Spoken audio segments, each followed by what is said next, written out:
A graça e a paz do Senhor Jesus Cristo. Amém, meus irmãos? Aleluia. Deus é bom. Aleluia. Hoje é ceia. Está renovando, lembrando aquilo que o Senhor tem feito para nós e por nós. Meus irmãos, só um recado. Alguns se converteram nesse segundo semestre, outros se converteram no primeiro semestre. A questão é que nós estamos crescendo, esse ano nós crescemos, né? E vamos crescer ainda mais no ano de 2026. Mas nós temos um hábito, como igreja, quando chega ao final do ano, em relação ao culto da virada. Provavelmente eu vou estar pregando isso depois da festa da colheita, mas eu queria já desde já explicar para você qual vai ser a nossa rotina e qual vai ser o hábito. Então, todo ano nós temos um hábito, nós temos o culto da virada. O que é o culto da virada? Como o próprio nome diz, é da virada. É do dia 31 de dezembro para o dia 1º de janeiro. Então, nós temos esse hábito de todos os anos termos o culto da virada, onde os irmãos vêm, provavelmente deve ser o último ou penúltimo culto, se ano que vem, imagino que ano que vem nós estaremos num prédio novo, com um salão maior, mas vai ser o culto onde nós vamos estar, na verdade, terminando o ano e começando o ano orando. Amém? Vamos estar entregando nossos alvos, entregando nossa carta de agradecimento. Então, se você não tem nada programado, se você não programou de viajar, então desde já coloca na sua agenda. Eu vou participar do culto da virada. Você que nunca participou, participe. Você vai ter uma experiência assim, olha, poderosa na sua vida. E o que nós fazemos no culto da virada? 3 coisas que nós entregamos no culto da virada. Nós podemos entregar depois do culto da virada, mas é algo profético, algo especial, nós fazemos isso no culto da virada. A primeira coisa que nós fazemos no culto da virada, nós fazemos uma carta de agradecimento a Deus. É assim, todos esses envelopes aqui são pessoas, eu tenho mais lá na minha sala, que no final de 2024 para o começo de 2025, entregaram os seus alvos, entregaram suas ofertas às primícias, entregaram sua carta de agradecimento. E eu leio. E tempos em tempos eu oro. Mas eu quero mudar a dinâmica, porque eu acho que só eu estou orando pelos seus alvos. Eu acho que você não ora mais pelos seus alvos. Aí, sim, teve uma irmã que chegou lá para o Mateus, ela fez os alvos dela, escreveu no papelzinho, aí chegou para o Mateus, está aqui meus alvos.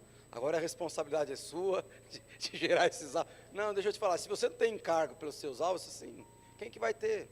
Mas eu estou aqui para orar pelos seus alvos. Então eu queria mudar a dinâmica. Então primeiro nós vamos estar provavelmente entregando logo após o culto da festa da colheita, nós vamos estar entregando um papelzinho que tem lá, chama-se meus agradecimentos. E até o final do ano, até o dia 31, que eu acredito que você estará nesse culto juntamente comigo, os obreiros, os exploradores e líderes, você vai estar escrevendo a sua carta de agradecimento. E o que é essa carta de agradecimento? É justamente aquilo que Deus fez na sua vida nesse ano de 2025. Onde você estava no começo do ano? O que Deus fez? Como Deus moveu? Agradeça. Eu não sei se você sabe, o favor de Deus, o que abre as portas de Deus sobre a sua vida é agradecimento. E quanto mais grato você é a Deus, você pode ter mais favor será liberado sobre a sua vida. Quanto mais murmuração, menos de Deus você vai ter. Então é um hábito onde nós fazemos a carta de agradecimento. Você que é casal, senta lá com o seu cônjuge, se tem algo especial de forma individual, escreva, mas escreva mesmo. Fala para o Senhor, começa a lembrar o que aconteceu em janeiro de 2025, fevereiro, março, abril, e escreva, meus irmãos, escreva. Você pode ter certeza que sua fé vai ser renovada em relação a isso. Ok, então nós vamos entregar isso. E essa folha, esse ano eu vou te entregar, e depois vai ter uma outra folha, que são os seus alvos. Aqui não é carta de intenção, são os seus alvos. Aquilo que você deseja conquistar no ano de 2026. Não uma carta de intenção, você vai escrever e vai jogar e vai... Não, ore antes. Senhor, eu gostaria muito de casar.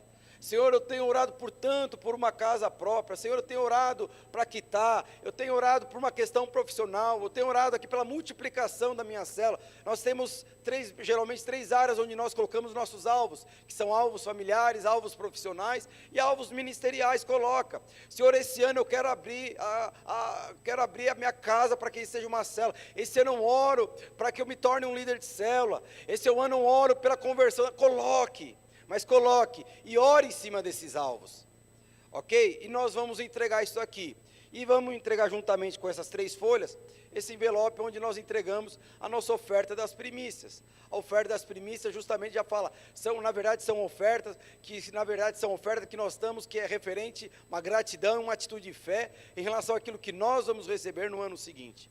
O que vai ser diferente desse ano? Eu vou tentar aqui, nós vamos entregar o papel para você, mas eu vou tentar também entregar isso através de mídia que eu falo, em arquivo, onde você possa escrever os seus alvos, ou os seus agradecimentos também no papel. Ou você pode imprimir, mas qual que é a questão que eu gostaria que você fizesse esse ano? Criasse um grupo com você mesmo. Alguém já fez um grupo no WhatsApp com você mesmo? Você põe lá você e a sua esposa, depois tira a sua esposa, só fica você lá. E aí, geralmente, e você vai criar um grupo. Eu aconselho você que é casal, faça como casal, como família.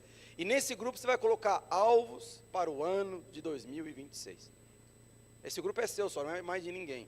E aí lá você vai deixar, se você não quiser, você pode tirar foto dos seus alvos, você pode tirar foto dos seus agradecimentos, você vai colocar lá. Mas isso é algo que você vai perceber daqui 2, 3 anos, 4 anos, você vai ter esse arquivo com você. E você vai olhar, você vai dizer, olha quanta coisa que Deus fez. Peça promoção, meus irmãos. Ore para que Deus te prospere. Ore para que o empreendimento aconteça. Ore para que portas... Mas ore diante de Deus. Já começa a gerar isso aqui no começo de dezembro. Amém? E pastor, o que nós vamos fazer então com esse papel? Eu quero que só vai entregar o papel, os meus agradecimentos e os meus alvos, aqueles que querem que o pastor leia e ore. Por que está acontecendo? Eu quero que você traga. Aqui tem gente que traz envelope vazio, não sei porquê. O envelope em si sozinho não tem poder nenhum, mas se você quer que eu ore pelo seu alvo, se você deseja que eu ore, leia essa carta de agradecimento, você vai me entregar isso no culto da virada. Mas no culto da virada, lá os segundos finais, que está terminando 2025, para começar 2026, nós vamos estar aqui orando ao Senhor e consagrando o ano de 2026. Você pode ter certeza, você tem muito para ganhar quando você faz isso. Amém? Então você vai criar o seu grupo, depois os discipuladores vão estar explicando para vocês, porque eu também não expliquei isso para eles também, mas eles vão estar explicando isso para vocês. E aí você que deseja, eu quero que o pastor ore sobre os meus alvos também, mas eu quero que você também ore pelos seus. Eu quero que o pastor leia minha carta de agradecimento, porque quando eu leio a sua carta de agradecimento, você pode ter certeza, eu sou ricamente abençoado. A minha fé é aumentada de uma forma proporcional às suas conquistas, aos seus agradecimentos. Amém? Então já está explicado aqui. Então esses envelopes foram que os irmãos entregaram no culto da virada do ano de 2024 para 2025. Amém? Aleluia. Então se programe e vem que vai ser um culto especial. Aleluia. Glória a Deus. Irmãos, eu gostaria de compartilhar. Eu tentei pregar essa palavra lá no Revival, mas eu não tinha tempo hábil para pregar. Mas acredito que eu vou ter uns 10 minutos a mais para pregar sobre o que eu preguei lá no Revival. Se você estava lá, eu quero compartilhar novamente e quero acrescentar mais algumas coisas, mas eu acredito que isso tem a ver com aquilo que Deus vai fazer nas nossas vidas, né? Eu não sei se você sabe, o tema da palavra é 7 coisas que Deus faz no meio da batalha. Eu não sei se você sabe, a promessa de Deus para a sua vida e para a minha vida não é vitória na batalha, não. A promessa para a minha vida e para a sua vida é vitória na guerra. Mas a batalha tem a ver com você. Batalha tem algo que você precisa conquistar no Senhor. E depois que você... E a batalha é muito importante você passar por batalha. Às vezes você está com uma dificuldade na sua vida profissional, mas o casamento está bem. A relação com os filhos está bem, a célula está bem. Mas parece que uma área lá está sendo resistida. E é interessante, são essas batalhas que muitas vezes nós travamos, que nos alarga, que nos leva a crescer, que nos leva a prosperar, que nos amadurece, que alarga a nossa visão, que nos tira da zona de conforto. Mas nós precisamos entender que a promessa de Deus para a minha vida e para a sua vida, não é atuar no meio da batalha, Mas na verdade a promessa de Deus para a minha vida e para a sua vida é vitória na guerra, é o processo como um todo. Mas a batalha tem a ver com as suas respostas e com as minhas respostas. E é o que eu gostaria de compartilhar isso aqui rapidamente, sobre uma situação que aconteceu com o povo de Judá. Josafá era um rei, o rei lá de Judá, do povo de Jerusalém. E ele passou por uma situação onde ele se deparou com uma circunstância, uma situação que era assim infinitamente maior do que ele. Eu não sei se você já passou por uma dificuldade, ou está passando por uma dificuldade, que você olha para essa dificuldade é maior do que você.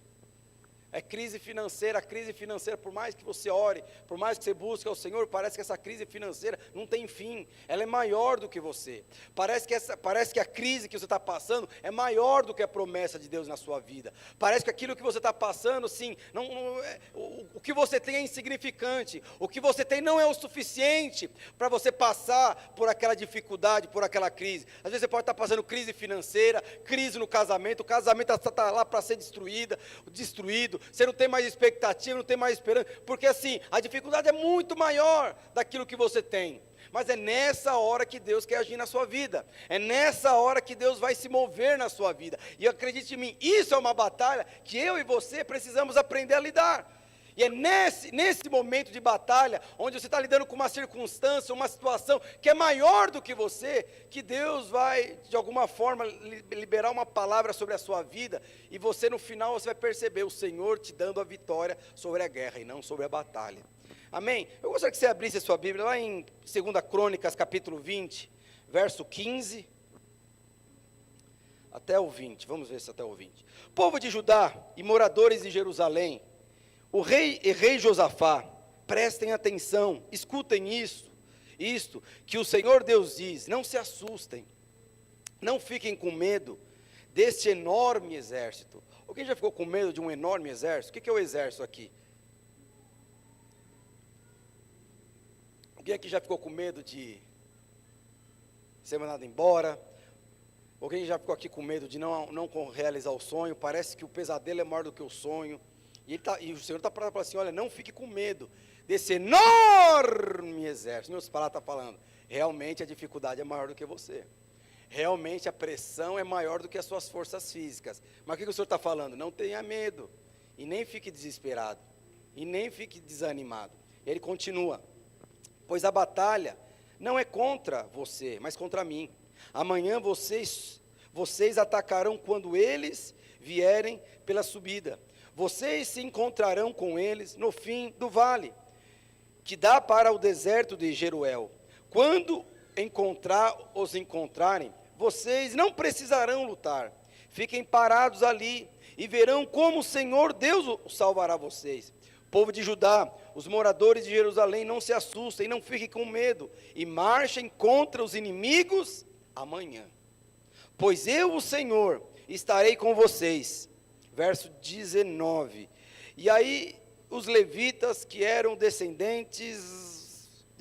20, na manhã seguinte, todos se levantaram cedo e foram para o deserto. Ao saírem, Josafá ficou em pé e disse ao povo de Judá, moradores de Jerusalém, escutem, confiem no Senhor, seu Deus, e estarão seguros, confiem nos profetas dele, e tudo o que fizerem dará certo.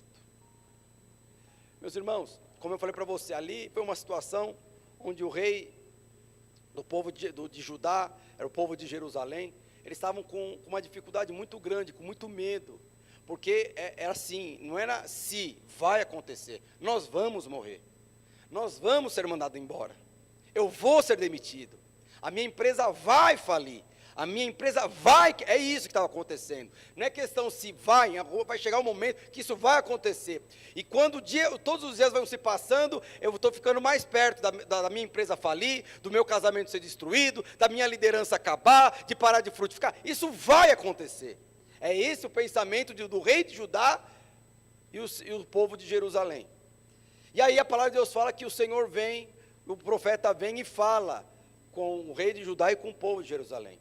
E antes da batalha, antes deles simplesmente travarem a luta, aí o Senhor vem e fala com eles. O que o Senhor falou aqui para Josafá e o seu povo? É o mesmo que ele fala para você. Quando você tem a certeza, eu estou esperando a carta de demissão. Eu só estou esperando aqui a carta aqui do divórcio. Eu só estou esperando aqui a empresa executar e eu falir a minha empresa. Eu só estou esperando aqui o meu discipulador vir e falar assim, mano, abre mão dessa célula, que essa célula não dá mais nada, 1 ano e meio acontecendo, não multiplicou. Só estou esperando isso. E aí vem uma palavra. Aí vem uma palavra para Josafá. E essa é a palavra que o Senhor tem para você nesta noite. Porque o ano de 2026, você pode ter certeza. Você vai multiplicar. Você vai multiplicar. A promessa não é minha. A promessa é do Senhor. Você vai multiplicar. Nós estamos no ano da restituição e vamos para o ano da multiplicação. E é interessante que a palavra de Deus é uma palavra, ela não sobrepõe a outra palavra. A palavra de Deus, ela sempre é agregada a outra palavra. O Senhor vai continuar restituindo. E depois que Ele restituir, Ele vai multiplicar. Então você pode ter certeza, se alguma coisa não aconteceu em cima dos seus alvos que você colocou nesse ano, vai acontecer em cima de 2026 com a multiplicação. Mas Deus é assim que Ele trabalha. Mas a primeira coisa que o Senhor falou para Josafá, que Ele falou para mim e fala para você, porque diante da dificuldade, diante da montanha que é maior de você, diante da pressão que é maior que as suas forças, sempre nós vamos ter medo. E a primeira coisa que o Senhor fala aqui para Josafá é o seguinte: não tema, não tenha medo. Sabe quando você está com medo, não vou conseguir fechar aquela venda, não vou conseguir multiplicar, não tenho habilidade o suficiente, não tenho condição o suficiente, não tenho armas o suficiente, não tenho força, não tenho fôlego, eu não tenho condição eu sei que uma hora vai acabar. E a primeira coisa que o Senhor fala: não temas, não tenha medo. E Josafá, é interessante que se você for ver aqui o contexto de Josafá era um homem assim como eu e você, um homem simples, um homem limitado, mas um homem que dependia do Senhor. E a palavra de Deus fala que ele ficou com medo. E a normalidade de todo homem, toda mulher, que se coloca diante de uma situação que ele se vê impotente, meu filho está doente, eu estou doente, eu não sei o que eu faço, eu perdi a esperança, tantos anos, orando e o negócio não acontece. De repente chega uma hora que você trava, você fica com medo. É interessante, foi exatamente o que aconteceu com Josafá. A primeira palavra que o Senhor liberou para o rei foi o seguinte: não tenha medo. Por quê? Porque ele estava com medo. Eu cheguei da conferência ontem à noite. É interessante que a palavra lá em 1 João, capítulo 4, o que ele fala? Que o amor de Deus lança fora todo medo. Então, muitas vezes, nós somos tomados pelo medo, porque falta o amor. Quanto mais sensação de amor você tem, uma experiência do amor de Deus você tem na sua vida, menos medo você terá. E eu cheguei da conferência ontem à noite, o Fábio Diniz me trouxe de carro, eu não sei quem sabe onde eu moro aqui do outro lado aqui da radial, eu acho que era quase 8 horas, não, quase 9 horas da noite. Aí eu desci do carro, com a minha mala, ele lá estava com a minha mala, e o Fábio foi embora, e nisso que eu estou indo para casa, andando pela calçada, veio um motorista, uma moto de Uber. Era um senhor de idade. Ele, não sei por que ele fez aquilo. Ele subiu em cima da guia, quase que atropela eu. E ele lá saiu correndo. Eu falei: por que você saiu correndo? Eu falei: pelo amor de Deus. E deixou lá sozinho. Estava com medo. Porque na hora do medo, meus irmãos, você não pensa 2 vezes. Você não faz o que normalmente você faz. Mas era melhor ela correr do que eu correr. Você imagina se eu corresse e deixasse ela lá? Porque assim, chegou em casa e não teve briga. Agora, se eu fizesse o que ela fez, com certeza teria briga. Aí eu olhei para trás, era um velhinho, acho que ele não tinha nem força para sustentar a moto. Mas você percebe, o medo te leva a isso. O medo te leva de correr do propósito de Deus. O medo, parece que ele vai minando a sua ousadia, que é o espírito que habita em você. O medo te leva a fugir dos seus próprios sonhos. O medo te faz abrir mão daquilo que Deus deu para você através de palavra. Isso é medo. Mas é interessante, o que Josafá fez quando ele teve medo? É o que você precisa fazer, porque medo, eu e você nós vamos passar. Sempre você vai estar com uma situação que parece que a montanha é maior do que você, parece que a dívida é maior que o seu salário, a enfermidade, você se vê impotente diante de uma enfermidade, você vê impotente diante de pessoas que precisam responder, não depende mais da sua resposta, é a resposta de terceiros, e você se vê impotente diante disso. E é interessante que o que Josafá fez? Aí você entende o que aconteceu com ele e o que tem que acontecer comigo. Lá em 2 Crônicas 20, verso 3, olha o que ele fez. Josafá ficou com medo e orou. a Deus, o Senhor pedindo socorro. Depois deu a ordem ao povo de Judá que jejuasse. Então o que aconteceu com Josafá quando ele ficou com medo? Ele foi buscar o Senhor. Eu sei que tem muitos aqui que quando ficam com medo, ficam desanimados, perdem a esperança, eles param de buscar o Senhor. Eles deixam de vir ao culto, eles deixam de vir à célula, eles deixam de louvar o Senhor. Mas o que Josafá fez? Ele foi orar ao Senhor e falou: Senhor, pelo amor de Deus, me ajude, socorro, me livra do meu fracasso. Se o Senhor não intervir, a minha empresa vai acabar. Se o Senhor não se manifestar, essa célula vai fechar. Se o Senhor não intervir sobre a vida do meu filho vai morrer mais cedo que eu intervenha sobre a situação. Mas ele orou dessa forma, ele foi pedir ao Senhor. E qual foi a oração de Josafá? Abre lá no verso 6. Orou assim: ó Senhor Deus dos nossos antepassados, Tu és o Deus do céu e governa todas as nações do mundo. Tu és forte e poderoso e ninguém pode resistir ao Teu poder. O que Josafá fez quando ele teve medo, meus irmãos? Ele não valorizou a montanha que estava diante dele, mas ele valorizou a grandeza que estava sobre ele. Ele chegou diante de Deus, ele não ficou: pelo amor de Deus, eu não vou conseguir. Ao contrário, porque o próprio Senhor falou para ele: esse exército é enorme, esse exército é maior do que você. Mas antes, o que Josafá tinha falado? Senhor, me ajuda, esse exército é maior do que eu, a dívida é maior do que o meu salário, a habilidade que tem para entrar nessa empresa é maior, eu não tenho essa habilidade toda. Aí o que ele falou? Senhor, o exército pode ser maior do que a mim e o seu povo, mas ele é um inseto diante da tua presença.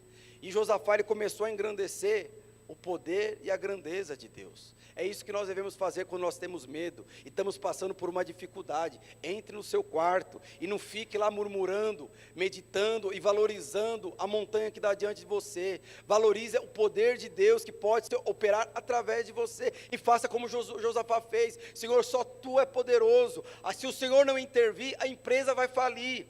Se o Senhor não aparecer, a célula vai fechar. Se o Senhor não se manifestar na minha família, o meu filho vai desviar. Se o Senhor não vir socorrer e restaurar o meu casamento vai acabar. Em outras palavras, você está engrandecendo o poder e a presença de Deus dentro das circunstâncias. Você não está valorizando a dificuldade, você não está enfatizando e potencializando a dificuldade, o receio, as crises.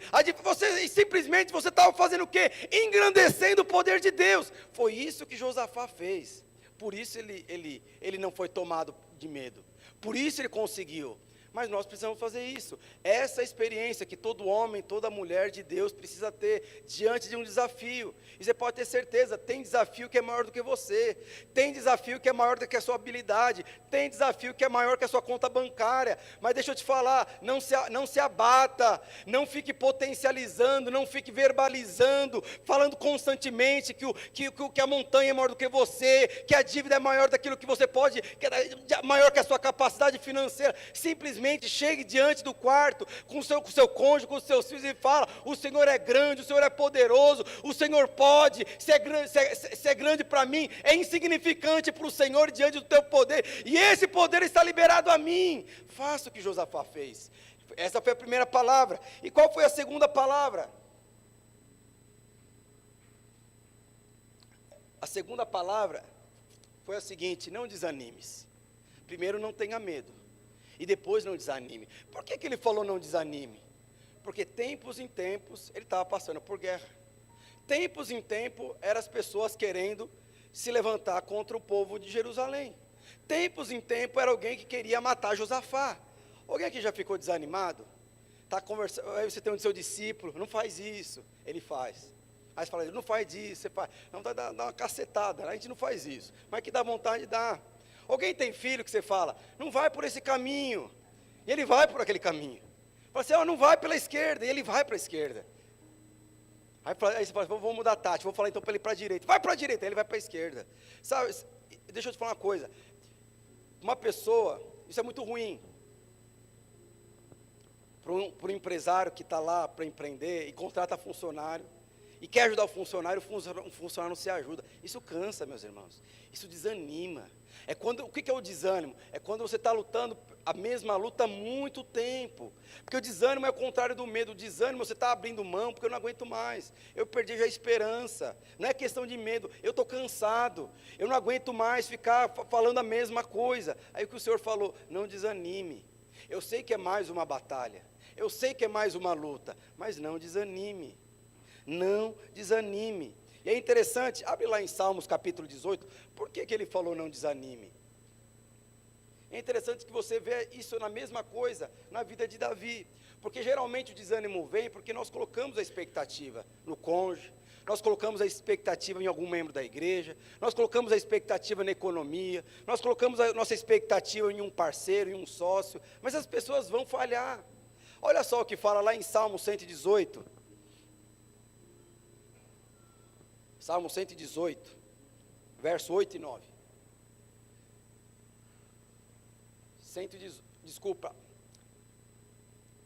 118, não é 18 não, falta um ali, um antes do... Isso. 118, verso 8 e 9. Vamos lá. É melhor confiar no Senhor do que depender de seres humanos. Olha o que Davi está falando. É melhor confiar no Senhor do que depender de pessoas mais importantes. Eu sei que no final a gente sempre quer depender de pessoas. No final a gente sempre quer depender de alguém. Aí você vai lá, você depende do seu cônjuge. Aí você vê que seu cônjuge falha. Aí você vem para a igreja, porque ele fala assim, eu não dependo de nenhum ser humano. Mas geralmente você depende de uma pessoa falha, você sabe do cônjuge, do filho. Mas chega uma hora que você encontra uma pessoa que você acha que ela é poderosa, é importante. Essa pessoa não vai falhar. Aí você vem no pastor. Não, no pastor eu vou confiar. Porque o pastor não vai falar. Mas ele está falando, não depende, é melhor confiar no Senhor, até do que depender de pessoas importantes. Porque tem pessoas importantes que têm condição de te ajudar. Tem pessoas importantes que têm condição de pelejar com você e ter vitória com a ajuda dele. Mas o Davi está falando, nem com essas pessoas você deve depender. Pelo amor de Deus, confiar. Lógico, nós trabalhamos em equipe, nós somos uma família. Você sempre vai confiar no seu filho, no seu cônjuge, na sua equipe, mas eles vão falhar. Não é se, é quando eles vão falhar. E quando eles falharem, deixa eu te falar uma coisa, permaneça, porque na verdade a sua confiança é no Senhor. Se ele falhar, se o meu pai não fazer o que deveria fazer, o Senhor vai fazer. Se minha mãe não fizer o que ela deveria ter feito e não fez, o Senhor vai fazer. Se o meu chefe não cumprir com aquilo que ele prometeu em relação à minha promoção, o Senhor vai intervir. Meus irmãos, confie no Senhor.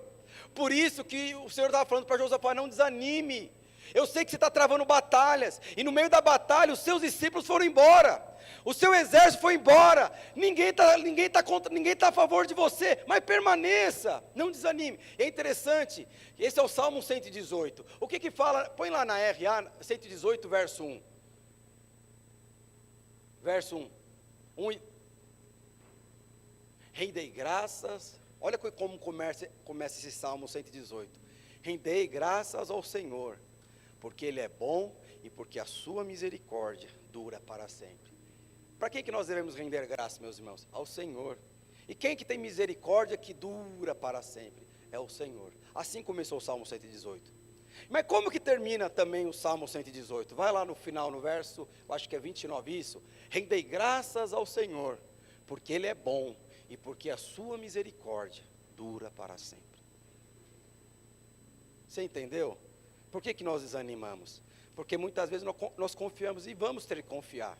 Mas essas pessoas que você confia, elas vão falhar, até as mais importantes, até as mais ricas, até as mais influentes. Mas existe uma pessoa que não falha, o seu pai pode falhar, a sua mãe pode falhar, os seus filhos podem falhar, o seu pastor pode falhar, a economia pode falhar, os seus funcionários podem falhar, os seus discípulos podem falhar, e vão falhar. Mas o que Davi fala? É melhor confiar no Senhor. É melhor confiar no Senhor. Mas antes de começar os salmos, e depois de terminar de salmos, o que ele fala? Rendei graças ao Senhor, porque Ele é bom, e a sua misericórdia dura para sempre. Terceira coisa que o Senhor falou no meio da batalha, então, não tenha medo e não desanime. Terceira coisa que Ele falou, a batalha não é sua. Vai lá em 2 Crônicas, eu acho que é 20, Eu acho que é o verso 15.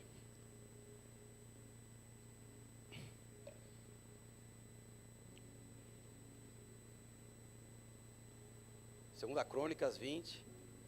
Senão eu leio aqui. Vamos ver, eu leio aqui.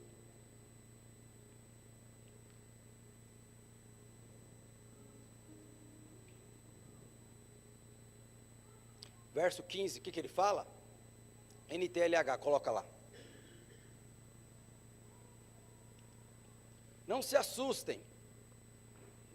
Não se assustem e não fiquem com medo deste enorme exército, pois a batalha não é contra vocês, mas contra mim.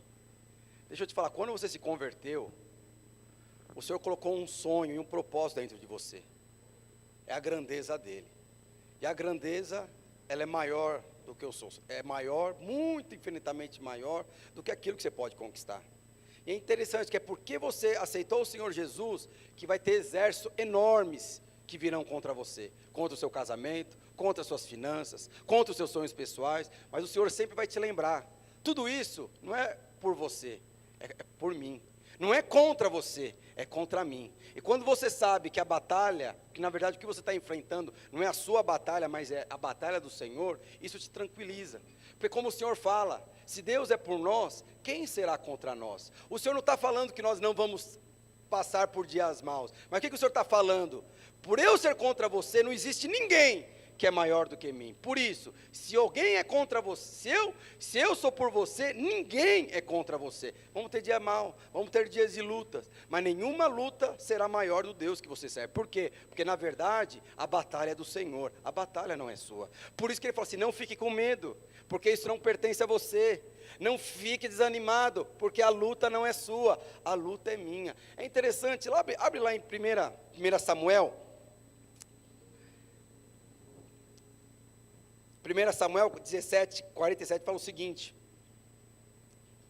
é Davi falando para o povo de Israel, que estava tendo que lutando com Golias, e todo mundo sabe, Saul era muito alto, era o mais alto lá do povo de Israel, e a palavra de Deus fala que Golias era mais alto ainda que Saul, e a palavra de Deus fala que um dia, Golias começou a afrontar o povo de Deus. Olha o que Davi falou, 17 verso 47, todos aqui verão que ele não precisa de espada ou de lanças para salvar o seu povo. E ele é vitorioso na batalha e entregará todos vocês nas nossas mãos. Eu vou colocar numa outra versão que eu coloquei. Saberá toda essa multidão que o Senhor salva, não com espada nem com lança, porque é do Senhor esta guerra. E ele vos entregará em nossas mãos. Por que Davi ele foi lutar contra Golias?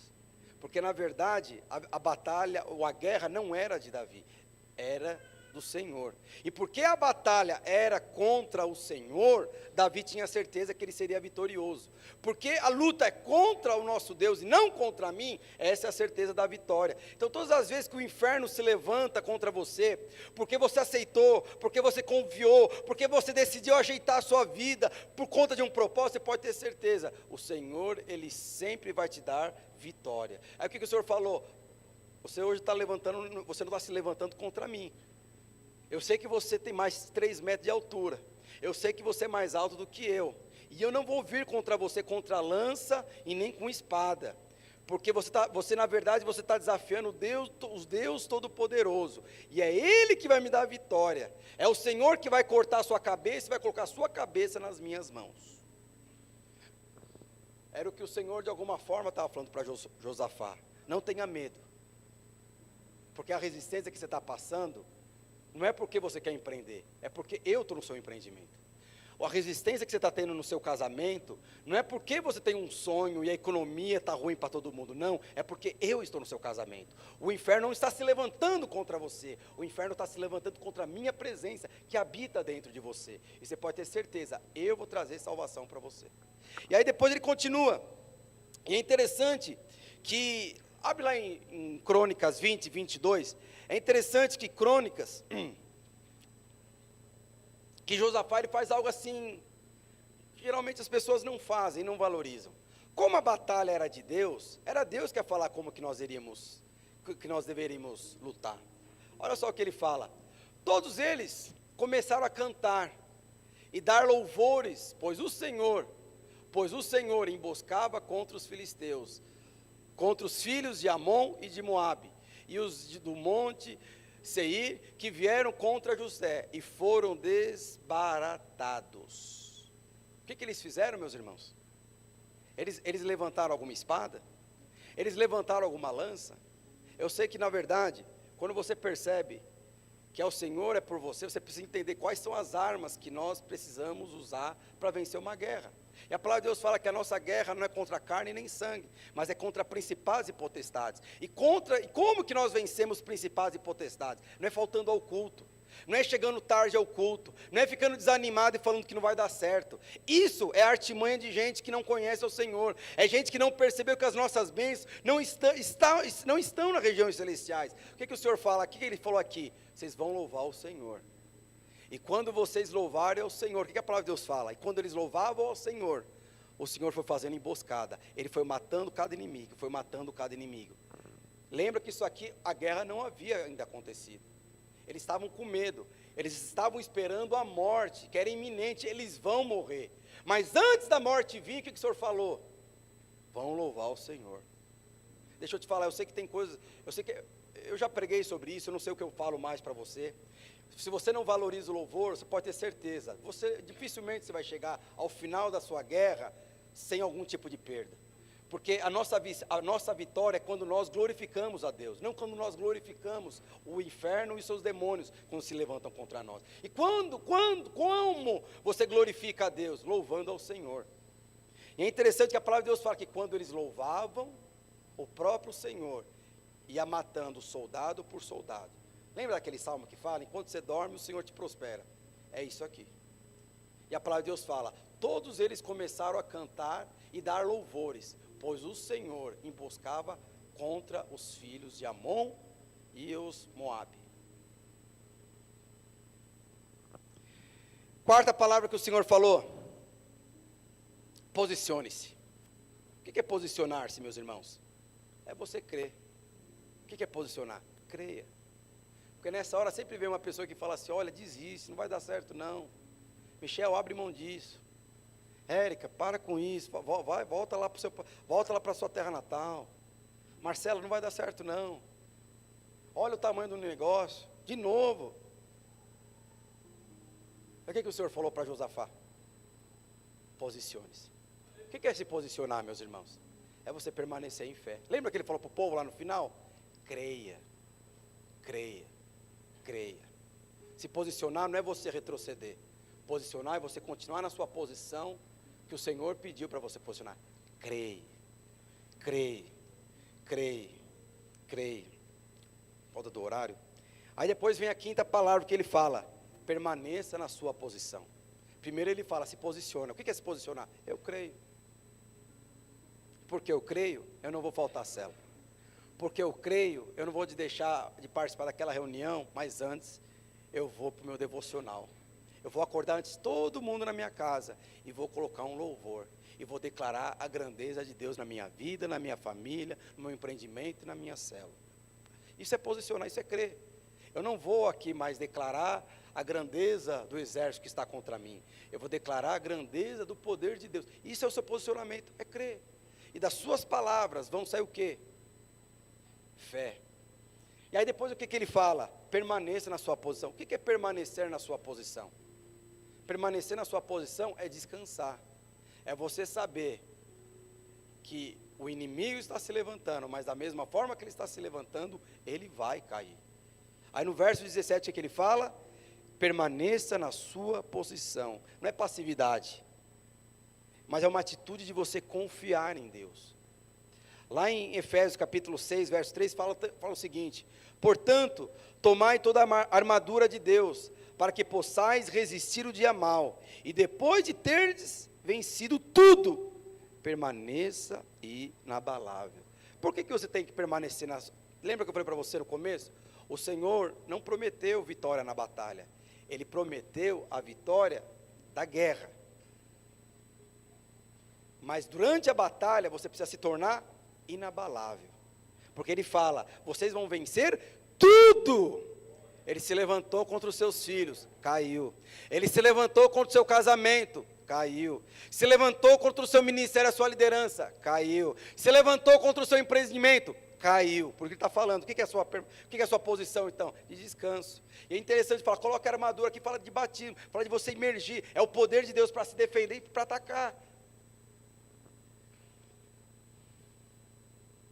E a última palavra que ele falou, antes deles terem que enfrentar o exército. Põe lá, Crônicas 20, verso 17, até aqui é o sexto. Crônicas 20, desligou ali?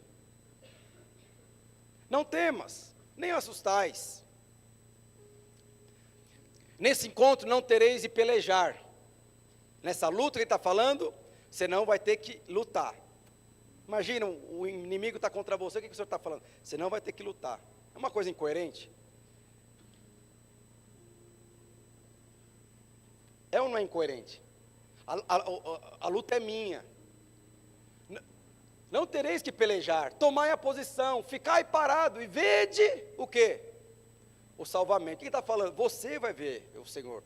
Você que vai ver o Senhor preparando uma mesa posta contra os seus inimigos. Mas você precisa entender, a luta é do Senhor. Meus irmãos, o que é a luta do Senhor? É quando você vai para uma entrevista sabendo que a vaga é sua. Alguém aqui já fez entrevista sabendo que a vaga já era sua? Já aconteceu isso comigo. Eu trabalhei muitos anos numa empresa de telefonia e eu conheci o diretor. Ele era o diretor contábil. Ele era da Videira, isso é uns 20 anos atrás.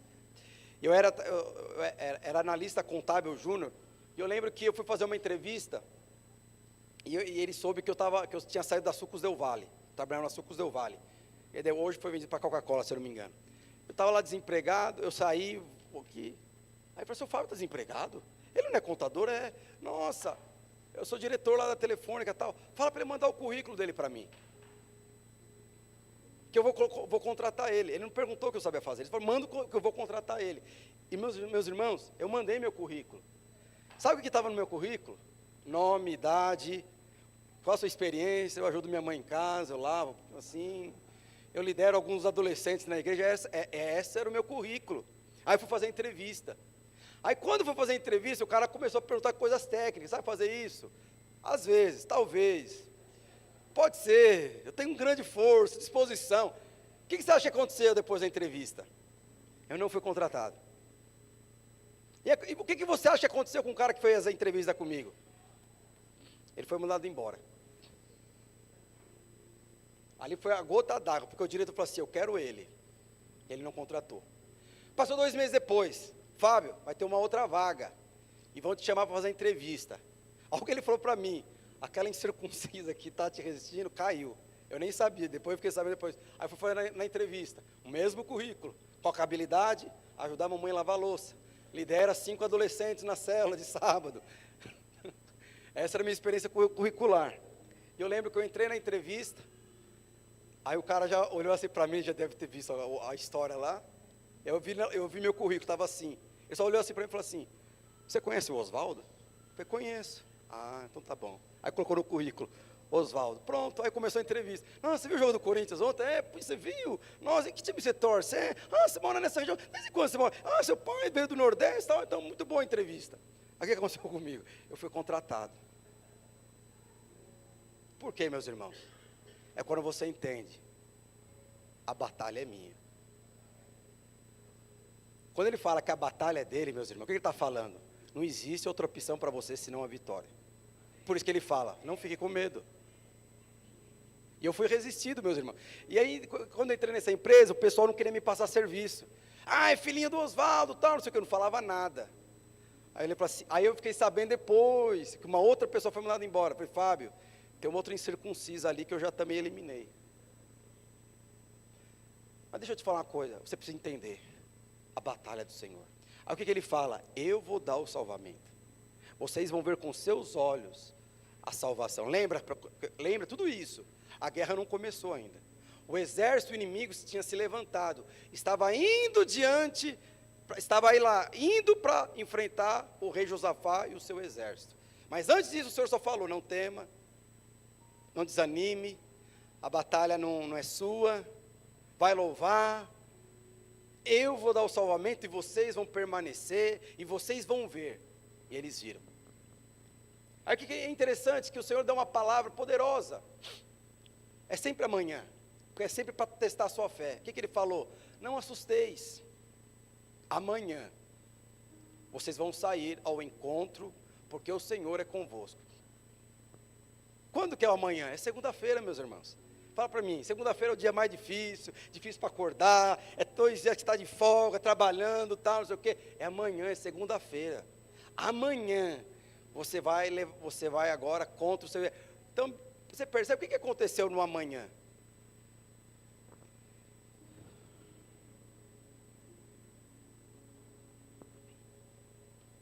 Lá em 2 Crônicas, capítulo 20 e 21, porque é interessante que eles fizeram algo poderoso antes de chegar ao amanhã, porque o amanhã sempre fala do domingo, ou sempre fala na quinta-feira à noite. O domingo é quando você louva ao Senhor, quinta-feira é quando você compartilha da palavra do Senhor, também louva ao Senhor.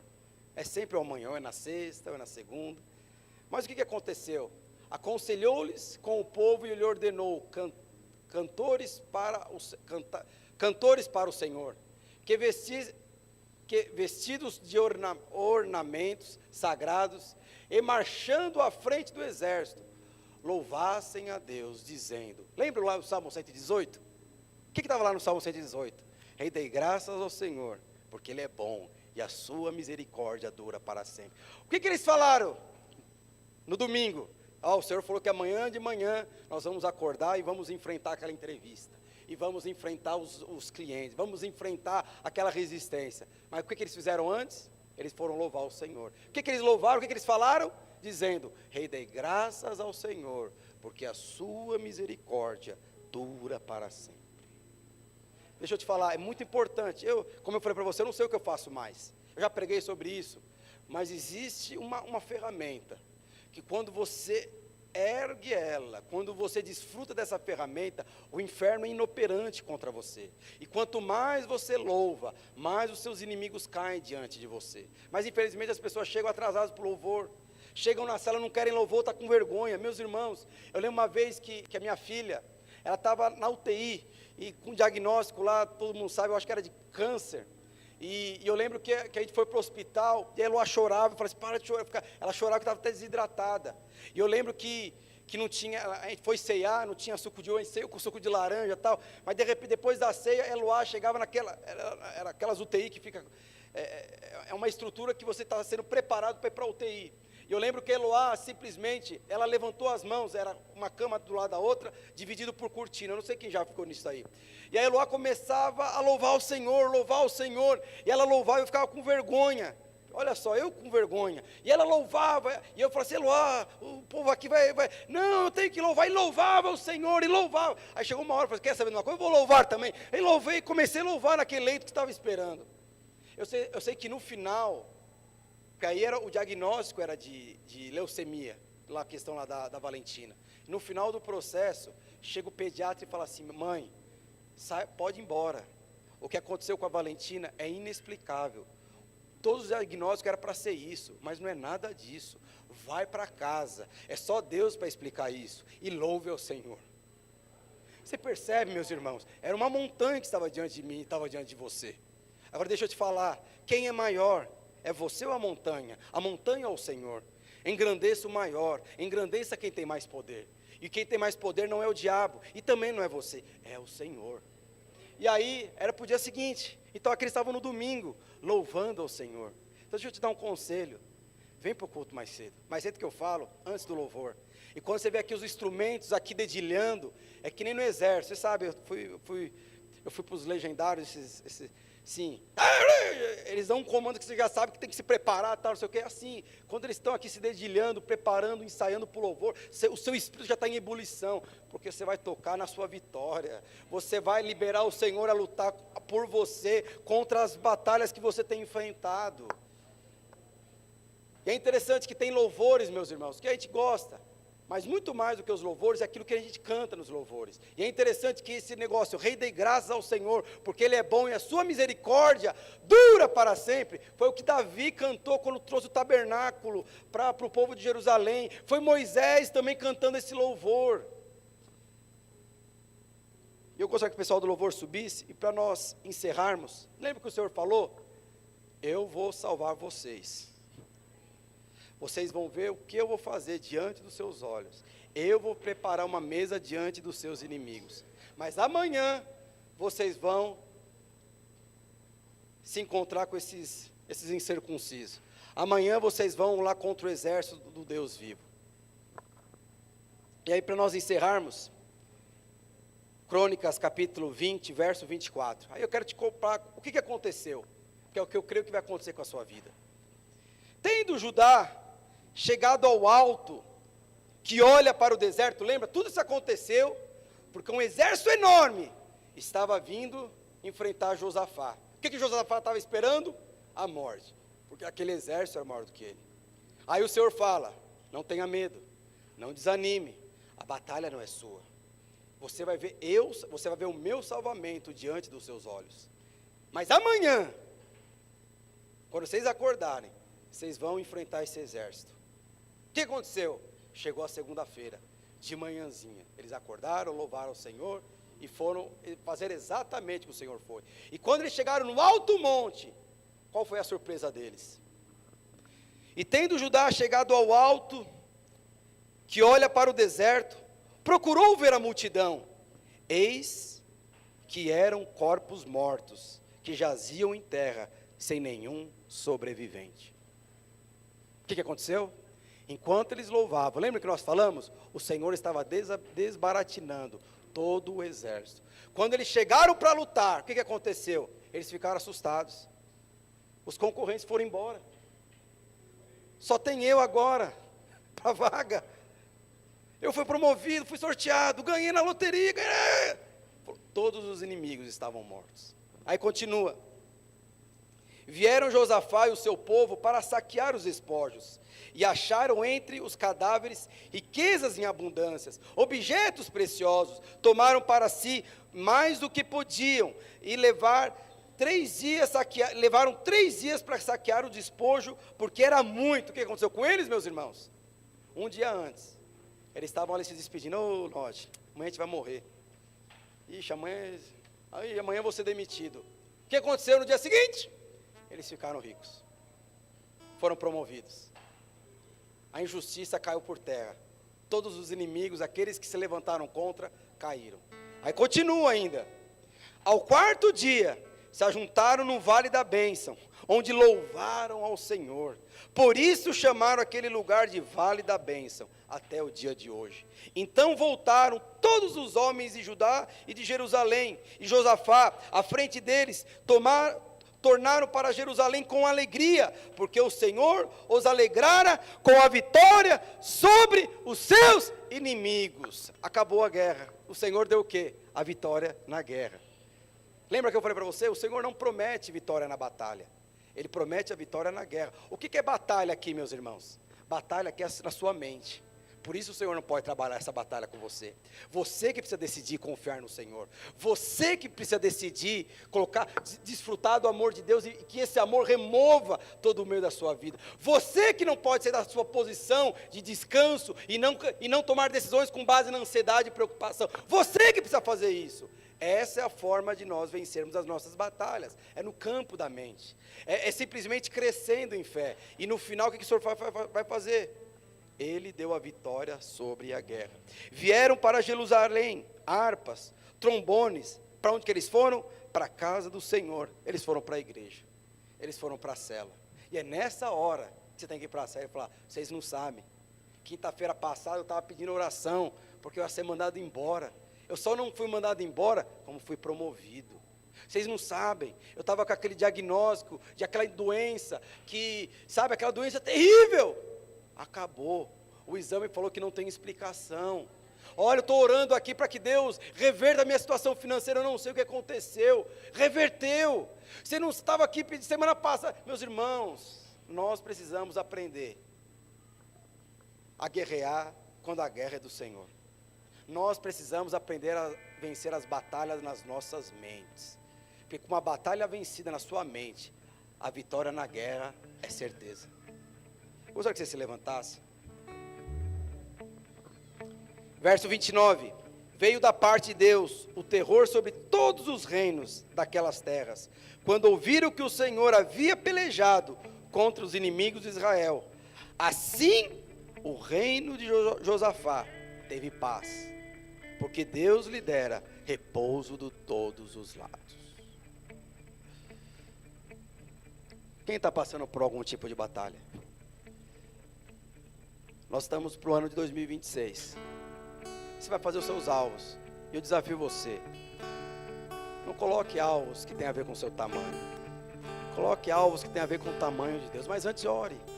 Se é casado, vai lá com o seu cônjuge. Fala assim, eu quero orar por isso. Esse ano eu vou liderar. Esse ano a célula vai multiplicar. Eu não vou mais ficar refém da circunstância. Eu não vou ficar mais refém das coisas naturais. A minha vitória está nas regiões celestiais. E a minha luta não é contra membro de célula. A minha luta não é contra funcionário. A minha luta não é contra economia. A nossa luta não é contra carne nem sangue, mas contra principados e potestades. E diante de cada batalha, eu vou louvar o Senhor. Eu vou permitir o Senhor preparar uma mesa diante dos meus adversários. E no final de tudo isso, como eu falei para você, só existe uma coisa, uma palavra no final do seu livro: o Senhor te deu paz. Ele venceu todos os seus inimigos, e você não precisou pelejar por nenhum inimigo. Ele te deu a vitória.